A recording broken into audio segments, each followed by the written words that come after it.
And then she starts saying, I'm gonna call the police, call campus police, call campus police. And I was just like, oh my God, what is happening right now? What is actually happening? Like, they're calling campus police on me?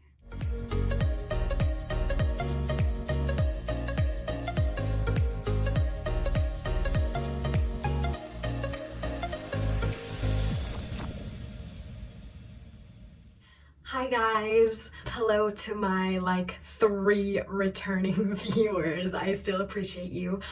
So today I wanted to make a video that is quite different from what I usually post, but it's been something that I've been meaning to do for a long time and I think it's overdue. So the other day someone asked me a question that I don't usually get, which is, why do you travel? Or why did you start traveling? Usually people ask me, where have you been? What have you been doing? What will you do? Stuff like that. But no one has ever asked me kind of the root of everything, why I started traveling in the first place. And this question kind of hit me like, okay, wow, I think I got so caught up in my travels that these past 4 or 5 years that I forgot actually about the root of all of this and where it originally started. So of course for me, I always want to be completely honest with you guys about how I travel and what I do and how I afford to travel and what's going on. Like, I always want to tell you the whole truth and nothing but the truth, whatever they say in those FBI shows and stuff like that. So I realized that nobody actually knows the true initial motive for which I started my travels. I explain to people why I'm continuing and what it means to me and what I'm doing, but the backstory, I don't think many people know about, if any at all. So I want to share that with you today. Okay, here we go. Buckle up, fasten your seatbelts. This is gonna be a little bit mind-blowing, I think. Okay, so let's get started. So I had always had an interest in traveling. I wouldn't call it more than a mere interest, a curiosity, let's say, about other cultures, other countries. Myself being from Romania, born in Romania, and visiting the country with my brother and my parents in the summers, I was curious about other people and how they live life, but not so much so that I was dying to travel, let's say. I had thought about spending a semester in Spain studying abroad, but that was in high school. Once I got to college, everything kind of fell into place. I had this comfort zone. I had my friend groups, I had a boyfriend, I was studying my major, which I enjoyed, and I was in a lot of clubs and organizations. So I never gave the Spain idea a second thought.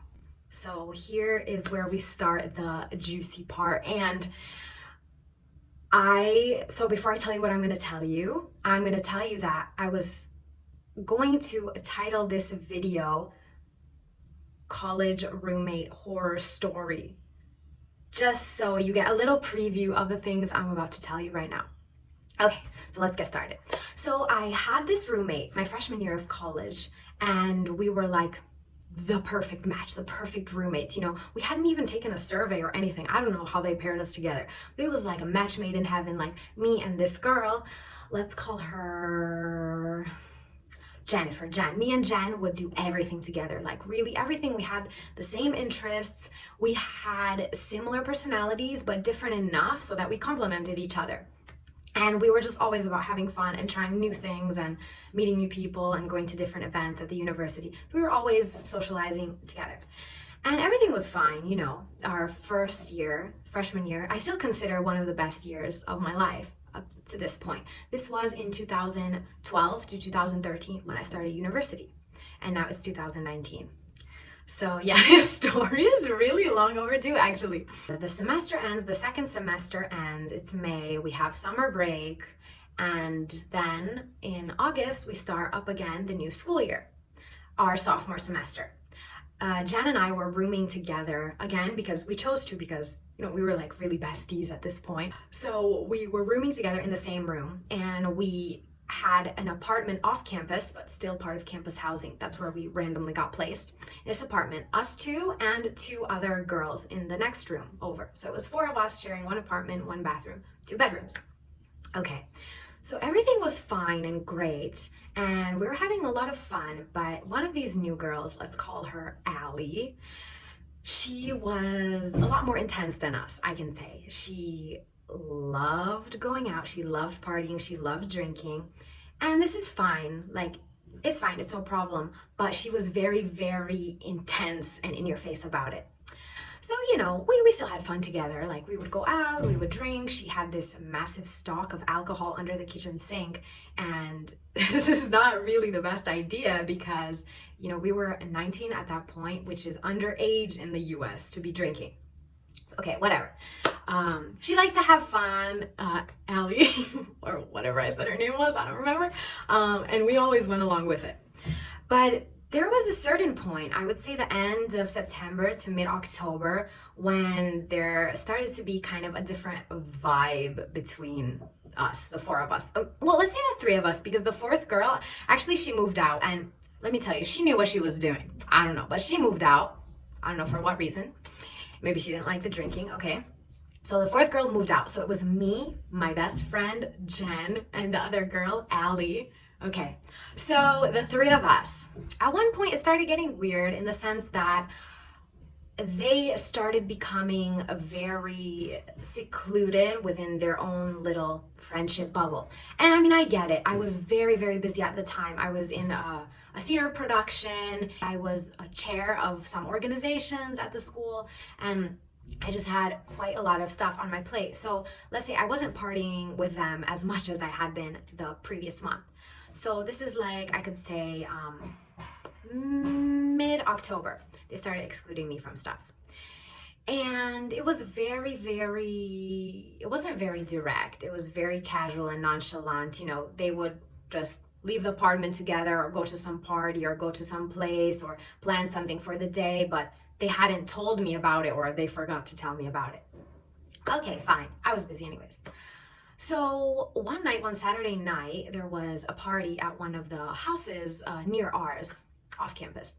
And the three of us, we were planning to go together and have fun, have a good time. So we got ready, everything was good, and we get to the party, we're having a lot of fun, we're seeing all our other friends, and we kind of separate at one point, and I was talking with another group of people I knew, and we were playing beer pong or something, usual US college stuff. It gets to be about 1:30 a.m. and I'm looking around and I don't see these girls. I was seeing them before, like every so often at the party, but they just weren't there. And I was looking around like, oh my gosh, where are they? Like, they left me alone. They left me alone here. And mind you, this was like a 19-year-old speaking. This is not me who's 25 right now, but a 19-year-old who gets to a party with her friends and expects to leave also with her friends, or at least know when they're leaving. Suddenly looking around, there's no one there. The people that I came with are just somehow gone. I check my phone, there's no message, nothing. So I'm like, oh my gosh, okay, well, that's a little strange of them to do. Okay, in my opinion, if you go somewhere together, you should leave together. So they left. I don't know where the heck they went. Luckily, I was sober enough. Of course, that's my responsibility. I was sober enough that, I knew how to get home by myself, and it wasn't a big deal or anything. But to me, it was a big deal inside. It really was. So the next morning, they didn't say anything to me, nothing, not a word, like, oh, we had to head out early, or we wanted to leave, or sorry for not telling you, nothing. It was just nothing. No conversation, no communication. So then these text messages start happening, these really, really passive aggressive, the epitome of passive aggressiveness. I will put them right in this video. So basically, I had gone apple picking with my boyfriend at the time, and we had this huge bag of apples, and I left them on the floor of the kitchen in the bag. So they were out of anyone's way though, but they were touching the radiator. And this girl, okay, Allie, I think it's her, I don't know if it's Jen, but I'm assuming it's Allie because of the text messages I'm about to show you. Every day she's moving the apples somewhere else, she's moving the bag somewhere else, and I just keep moving it back in the same place. I'm just so confused. And then I get a text message from her that I shouldn't put them next to the radiator because it will start a fire. Okay, so yeah, then I get the text message that it's a fire hazard. But also in the text message, as you will see, she starts talking about how my side of the kitchen is super, super dirty and no one can use it. And, you know, just going on. I will just put one of the messages here, just one. It's enough. You'll get the idea. And I'm just so confused because no matter how busy I am, I always make sure to clean my side of the room really well, my side of the kitchen. And, you know, maybe sometimes I left a plate or my blender there, but that's just because I was running off to rehearsal or to class, and I just didn't think, you know, one thing would be such a problem. Never mind the snacks and wrappers and food they left around the house, but apparently my apples were a fire hazard. Okay, so then my roommate, Jen, she comes up to me one day and she says, Poppy, where are my socks? And I was like, what socks? I'm not sure. And she's like, oh, the ones you borrowed last week. And I say, oh, yeah, sure, of course I still have them. I didn't know you were worried about them, but yeah, I still have them for sure. And she's like, yeah, well, I think one of them is missing because I could only see one on your side of the room. I was like, they're not missing, and it's just socks. If you really want a plain generic beige sock so bad, I'll go to the store and buy them for you right now. So she started getting really rude about her missing socks, which weren't missing. They were in my room all along. She had let me borrow them 2 days before, whatever. Okay, so the socks thing was really weird that she kind of just very aggressively approached me about socks. Okay, felt like there was something else there. I just felt like, you know, something was starting, something was like boiling up, you know. And I felt very uncomfortable being in the room with these girls who not only were ignoring me, but also sending passive-aggressive messages and accusing me of random things whenever I was home. So then I felt so uncomfortable being with them in the room and in general, seeing them on campus, that I just kind of started looking for a way out. It might sound dramatic at this point, and maybe it is at this point, but there's more. So I started looking for a way out, like seeing if I could transfer my credits, if I could study abroad in a different place, different country. I thought of Spain again. I thought, oh my gosh, what if I complete my Spanish minor in Spain? That was really, it started to sound like a better and better idea. And I was looking up different things like continuing my education in my city in Romania, going to another uni, whatever, blah, blah, blah. And at this point, this is the end of October, and we really are not communicating at all, like at all. We have nothing to talk about, the roommates and I. On November, the middle of November, November 10th about, I had the final performance of my play, of the play that I was in. So this was a Sunday afternoon, and I get back from the play, you know, all happy, all like high, and you know, the rush of like performing on stage, and then it's over and everything's went wonderful. So I get back home with my boyfriend at the time because he saw the play, and I open the door and I see the two girls, and I see Allie's mom standing there. That was a bit weird because her mom lives in New York, maybe an hour, more than an hour away, 1 to 2 hours away, but she's standing there.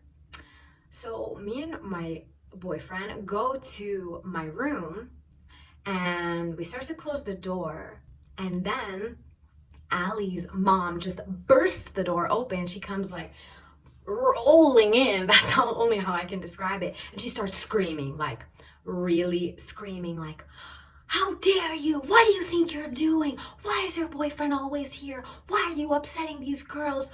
Why are you this, that? And I was very emotional because of the play already, but in excitement. So I just start crying. Like, I didn't know what else to do. This random woman screaming at me. I have all these emotions at the same time. I just started crying. And the woman is still yelling at me. But, oh, and in this time, she closed the door behind her and she was standing in front of it. So it's not like we could go anywhere. Okay, just to listen to her screaming about what I've been doing to her daughter and the other girl. It was so freaking weird. That was one of the weirdest human encounters I've ever had. Encounters, like, yeah, like it was an alien. It was so weird. And after she decides she's finished screaming at me, she goes back out into the living room, and I'm still crying. And her mom is screaming, call the RA, call the RA, call the resident director. RA is, I think, room assistant. She wanted to call the director of housing. So she's like, call the resident director. and RD, and I'm like, oh my God, what is going on? What is going on? And then she starts saying, I'm gonna call the police, call campus police, call campus police. And I was just like, oh my God, what is happening right now? What is actually happening? Like, they're calling campus police on me? Okay, so I'm really not kidding. I wish I had pictures. At one point, the RD comes in, and behind her comes campus police.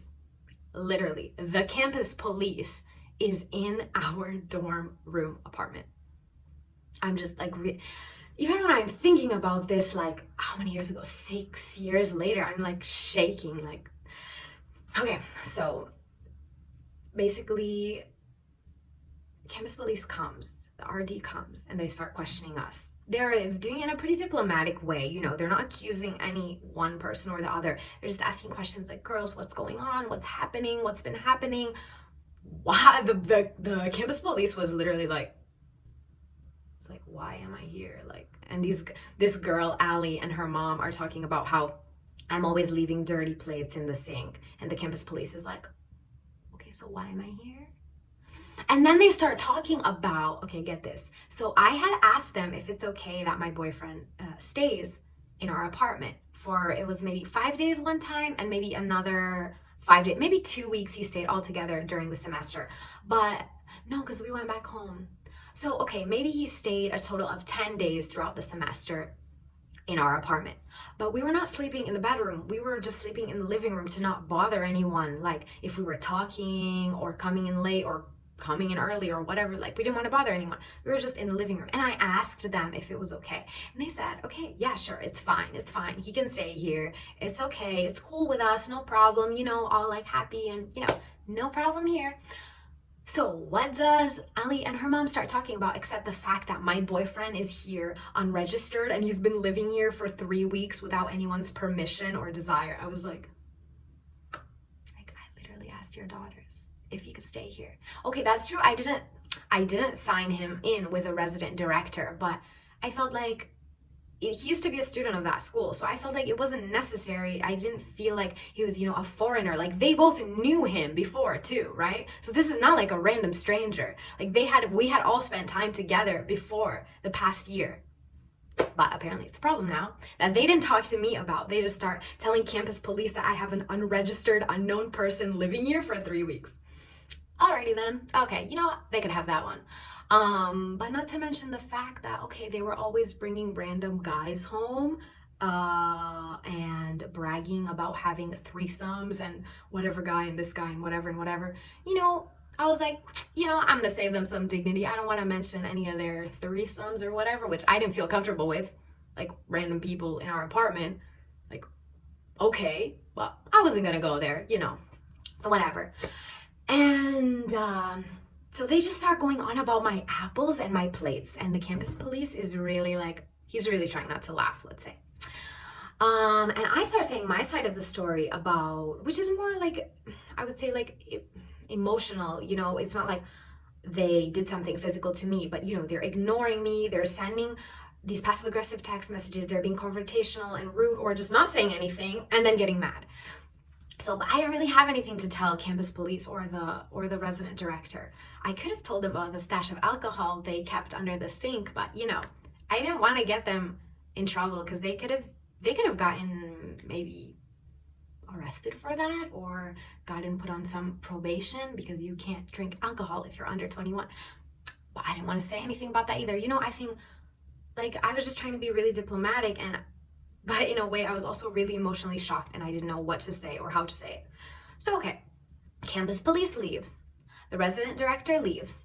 I missed my cast party completely. The party that you have when you finish the play. I missed that completely with the whole situation.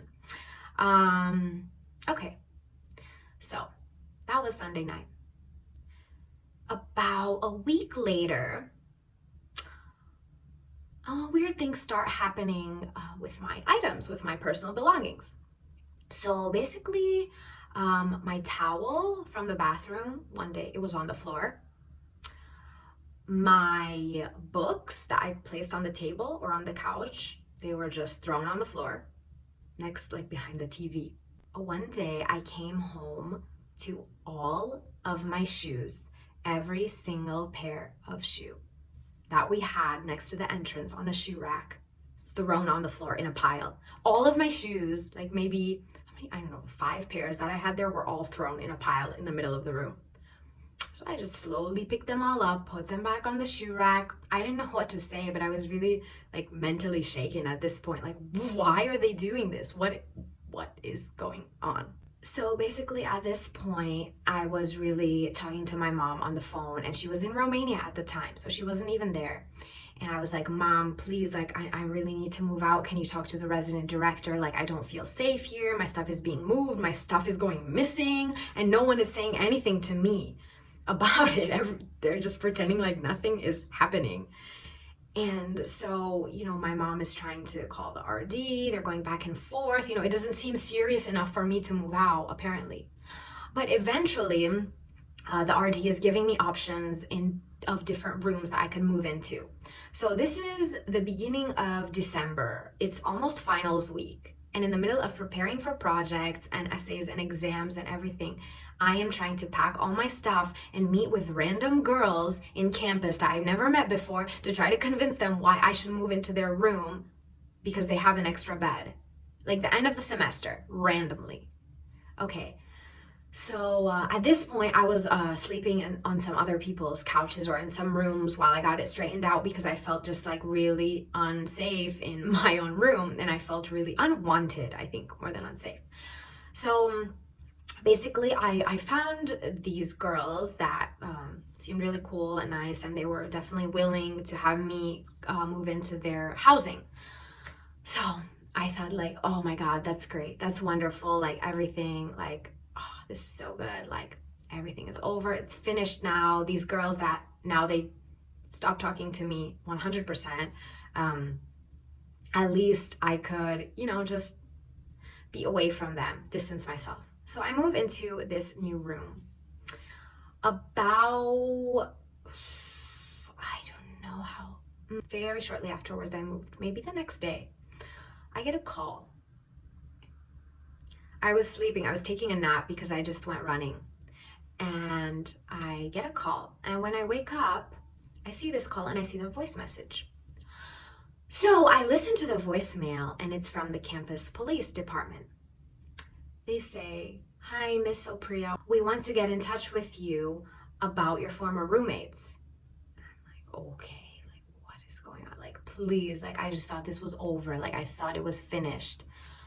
So they say, yeah, where were you on this certain date at this certain time?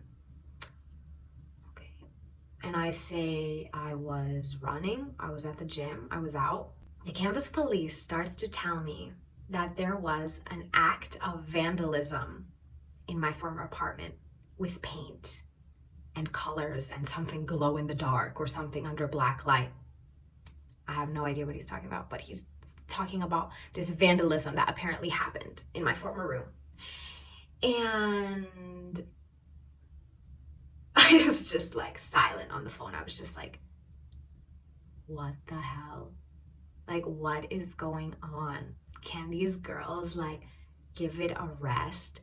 Basically, they vandalized their own apartment and blamed me for it and contacted campus police about it, right? Like, just like pause with me for a minute. Just like imagine the absurdity of this. Imagine vandalizing your own living space just to somehow get back at your ex-roommate. Like, why would you do that? So I had to try to prove to campus police that I was not there at that time and I didn't do that. Oh, and they knocked on my door. I forgot to mention that, but I was at the gym. My roommate told me that, oh, campus police was just here looking for you. And that was, after I heard the voicemail. So they even came to my room, and I had to go down and speak with them in person and just kind of explain my side of the story and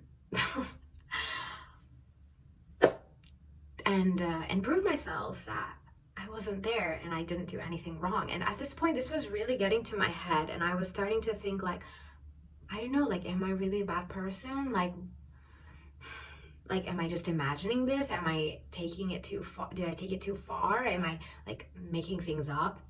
I was really second guessing myself for a while. And I started going to the school psychologist because I just really needed someone to talk to about this situation, and someone to hear me and to hear what I had to say, and my side of the story. So yeah, that was that. And basically after I moved out, it was like there was a split in our friend group, almost some, not a split. So after I moved out, some people who had been friends with me and Jen, they weren't talking to me anymore. I don't know how she manipulated them or brainwashed them or whatever, but yeah, that was that. I lost, no, maybe it was only one or two friends that also stopped talking to me besides Jen. So okay, that was like part of my friends that I had this whole freshman year. And obviously my boyfriend also wasn't going to that school anymore, so I felt really, really alone. I really felt alone. And I started really, like, just imagine this best friend that you had, or a couple best friends that you do everything with, then they just turn around and really backstab you. It's the only way I can describe all of this whole semester. It's like, what do I do now, really? I felt like hopeless, like, okay, I have to like start eating by myself and going to the gym by myself.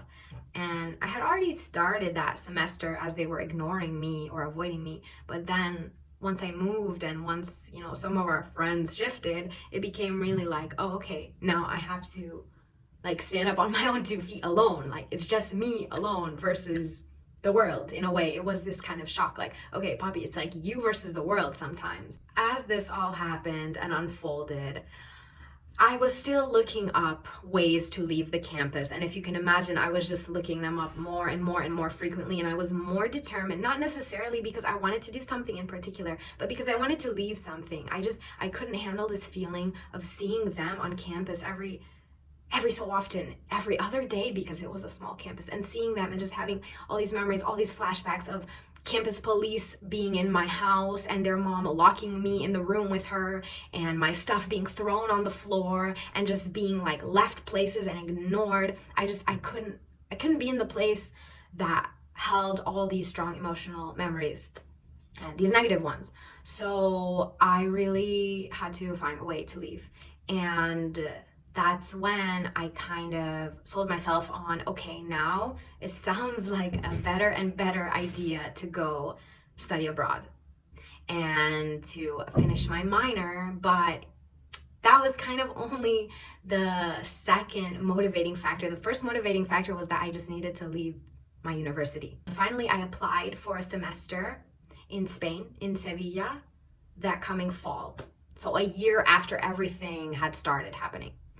And I was accepted into the program, and that fall of 2014, 1 year later, I started my traveling journey. And I had another semester abroad and another. And I just I think I innately did this because I just couldn't return to that campus. Sure, I was having a lot of fun being abroad. Like, I loved it. It was amazing. And that's why I'm still abroad. Like, I'm in Denmark right now. But this first initial push, the motivating factor was just to get away from this really toxic environment that had a lot of bad emotions behind it. So that is the reason why I started my journey 5 years ago to Spain in September 2014. That's how it all began. And this just shows me that, like, sometimes, no matter how bad something may seem, and how bad it may be really, it serves its purpose, or it could serve its purpose. There is a purpose for a situation to maybe make you grow as a person and step out of a comfort zone, or step out of this concept that you've always had in your mind of this is how life should be, and this is how life is always going to be, and everyone's always going to be my friend, and everyone always has my back, and I'm going to study this major and have this job and live in the US and do this and blah, blah, blah, blah, blah. Kind of my whole vision, not that I ever had one, but kind of this whole vision that I've had of life as I knew it just went out the window completely, and shook me up enough that I knew I had to make this drastic change in my life. Sure, I could have stayed there. I could have stayed for sure and like battled it out within myself and forgiven them or something like that, but that wasn't the right thing for me to do at that time. And now I see why. And now I see why that needed to happen, and why sometimes something bad has to happen, or not has to, but something bad happens so that something good can happen later. Maybe not right away, but later. And that's what I learned from this, is that, how to stand up on my own 2 feet, how to be independent and confident in myself, how to set boundaries with people, which I'm still working on. And just how to listen to yourself and your needs and put that first. And that's really made me the independent person that I am today, because of this situation where I felt it was me, myself, and I versus everyone in my current reality. And that is something to be thankful for, in a way. Jen and Allie, not that they're watching this, because they deleted me from Facebook. I forgot to mention that. They deleted me from Facebook. Me! I did not delete them. I kept them as a friend because, I thought we could have the second chance. I'm always having these rose-colored glasses in a way. Maybe something good can happen and work out and they'll apologize. I was just waiting for them to act right. I was waiting for them to apologize. I was waiting for my vision of them to happen. They will realize their mistakes for sure. Of course, it never happened. So anyways, what I wanted to say is that sometimes people like that enter your life so that you can reach the potential that you have had in you and haven't been able to achieve or to express. So in a way, I can be thankful for people like Jen and Ali for showing me how not to act, and for showing me to believe in myself, and that sometimes, you do need to change your environment for growth. You can't always change it within yourself. Sometimes you need to have this actual change, this movement, to shift things again. So yeah, that's the story of all that. It was really long-winded, so thank you for watching this. And yeah, it was just something really important to me that I really had to express, the initial reality of beginning my travels and how it all started from this one very negative period of time in my life. It's taken me to some of the best days and the best moments and learning experiences of my life so far, and I'm sure it will just continue. So in a way, I think sometimes it's okay to have bad things happen to you, because they show you where you're really meant to be. So that's it. Thanks for watching. Bye guys. Subscribe, hit the like button, subscribe. I never say that, but if you want to, I would appreciate it.